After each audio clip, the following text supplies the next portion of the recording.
Chemotherapy. It's not a word that I want to hear again, but for the sake of this video, I'm going to give you a bit of an insight of what chemotherapy is like. This is part 2 of my cancer journey, and I'm going to go through 3 months of what it was like during chemo. So it started in January the 6th, 2025, only about 2 weeks, maybe 2.5 after I got diagnosed. So things moved really fast.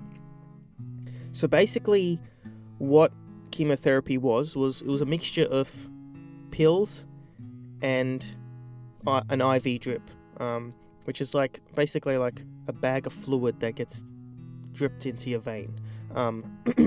So the pills, I took, I reckon, roughly 10 to 15 pills per day after breakfast, which was really annoying, but you know, you do what you do. That wasn't bad. That's just something that you just had to do.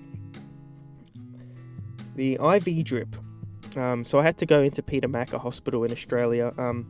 So I went in there every 3 weeks. I'd have to go 4 times every 3 weeks. And the first week, it's like a 3-week cycle. And the first week, I'd have to go Monday, Tuesday, Wednesday.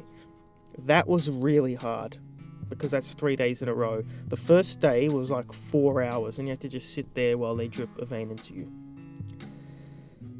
So the first day, going in, I honestly didn't know what to expect. I didn't know, they told us a bunch of things could happen, but, a little bit nervous, a little bit kind of intrigued as to what would happen. I can't remember a day that was worse than the first day of chemo. Arguably the worst day of my life. My veins, apparently, are very, very weak. And it took roughly an hour for them to actually find a vein. They poked me twice, and then she was like, I gotta get someone else to do it. And that's when you know it's getting bad. The injection is actually, think of a blood test, but 10 times worse, right? For a blood test, they're taking blood out, right? Whereas for this, they're putting stuff into your blood. So the needle has to go far deeper than a blood test, right? And it's got to stay in there. And I got roughly 3 different types of drugs, as you call it. And one of them was a 15-minute one, but the nurse had to actually stand there and watch it go into my vein because they were that particular. It had to go in the vein. So, when these kind of things happen, you get really nervous. It was a nervous day. It was really, really crap. But anyways, getting home, first week, I reckon I felt a little bit of nausea. The second day I went in, there was a soccer match that night. I'm not sure why it was on a Tuesday night, but I was like, look, I really want to go. And it's only about 10-15 minutes down the road from the hospital. And for me, sport is a mental health thing. And I'm not making that as an excuse. What got me through that day was I can't wait to go to the soccer, right? And I was actually feeling okay. So I was like, I want to go to the soccer. I'm going through all of this. Let me, give me something to look forward to. So we went there, and I remember, we're just outside the gate, and I actually felt like I was about to puke. And that was one of the things that they said, vomiting is very likely in the first week of each cycle. And I haven't vomited for 15 years. I feel like I can't even remember the feeling of vomiting. But it was actually just nausea, but I've never felt nausea before. And I remember getting so nervous, and my heart rate started going up, and I think my mum was nervous as well. And then I remember her saying, it's just, you're just anxious, calm down, breathe. And then I actually calmed down after that. Obviously the nausea lasted for the rest of the 3 months, but I thought the heart rate, my heart was about to explode or something, but it was genuinely anxiety, and that was another big side effect, as you could say, to this chemo. But the nausea, I got used to nausea after a while. The second week, I remember one of the things, which was actually a little bit nerve-wracking, to be honest, was there's an injection that we had to do at home, which was kind of scary, and it had to be like near your tummy, and my dad did it, and that's pretty nerve-wracking, to be honest. I've got a video of it. It's kind of crazy, to be honest. I was nervous for my dad to do an injection. I don't mind the nurses to do it, but that was kind of weird, and that was kind of to help my immune system. The second week, I had a lot of chest pain.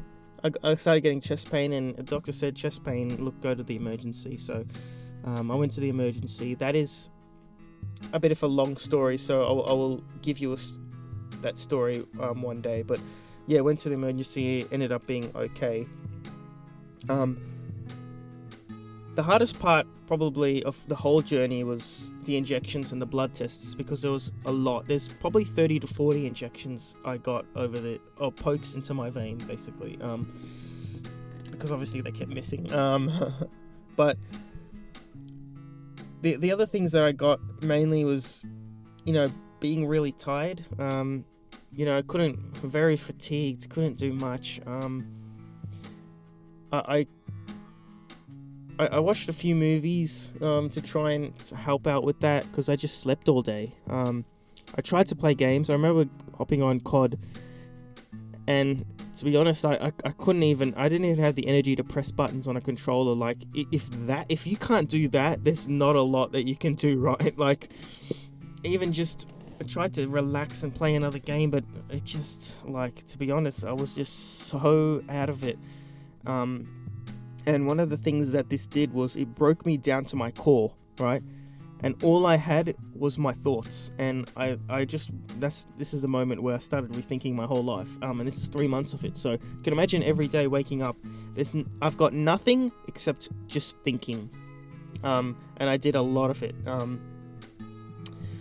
Another tough thing was the immune system. So chemotherapy is extremely strong, right? And part of the chemotherapy, a lot of what I'm going through is because of the chemotherapy, not the cancer itself. So things like hair loss, things like low immune system, and all of these other side effects were from the chemotherapy. So I always thought, people, that lost their hair had cancer. They did, but that wasn't the cancer itself. It was the chemotherapy. And the immune system goes down, which means you got to be really careful. You can't go out too much. So I did sneakily go to the Australian Open, which I shouldn't have. I probably shouldn't have. I got away with not getting an infection from there. I did get free tickets from Peter Mac though, so shout out to them, because otherwise I probably wouldn't have gone. I did though end up getting an infection, which I'll briefly tell you the story. I might tell you the story one day, a longer story. Basically, I woke up with a fever. I was shivering. I remember shivering and then going back to sleep and then waking up really hot. Like, I was really warm. So I went from really cold to really warm, and a massive headache. It's probably the worst headache I've ever had, ever. Like, it's just horrible. So at that point, I pretty much knew I had a fever. If you go over 40 degrees and you have a fever, it's straight to the emergency. Like, that's, when you're on chemo, that's what happens. So I was really scared to wake my sister up, but I probably took like an hour or two to have the courage to wake her up, because I knew at that moment, I was like, crap, I'm going to the hospital. Like, I knew I didn't want to, but I knew, so I just had to accept it. Drove there, went to the emergency. I had to stay the night. When your immune system's really low, your body can't fight it. So this infection, we don't know what it was. It was somewhere in the blood, so I don't know what it was. But you probably have an infection right now, but your body is strong enough to fight it, so you don't even know, right? Like, it was an internal infection. You know when you get colds and fevers. But this was like an internal one, which normally you wouldn't even know. Your body just fights it. My body couldn't. It was that weak. So they had to give me antibiotics.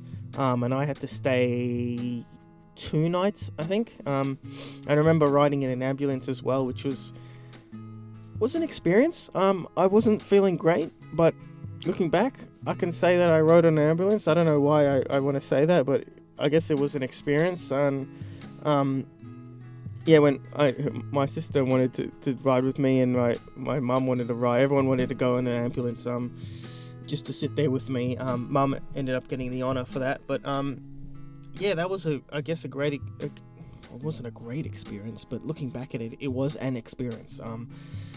And it wasn't abnormal, so it'll just happen since immune system was low. A quick highlight when I was in hospital, that was during the Super Bowl. So I got to wake up feeling a bit excited about watching Kendrick Lamar. I didn't care about the game, I just cared about the halftime show. Watching Kendrick. And the worst part of that was they woke me up every 2 hours to check my temperature and do stuff. So I didn't get any sleep whatsoever. But after that, the week after that, the doctors asked me what's the hardest part of chemo, and I said the injections. So they said, well, why don't you get a PICC line, right?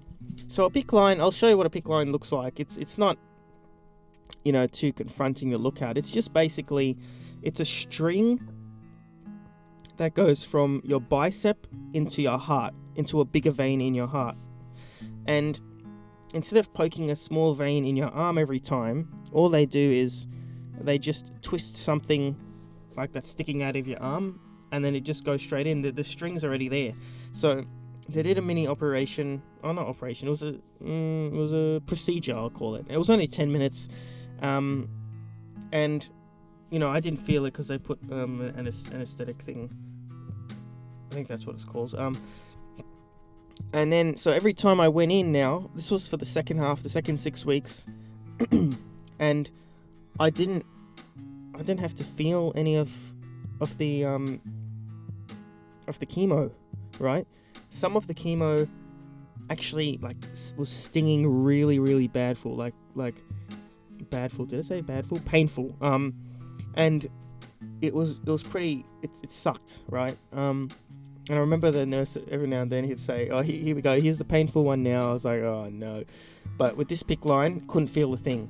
So it was probably the best decision I made the entire time. I did have to leave it on all the time, so for a full 6 weeks. So showering was a little bit hard and stuff, but it took away the anxiety, and that was probably the worst part, caused by the injections.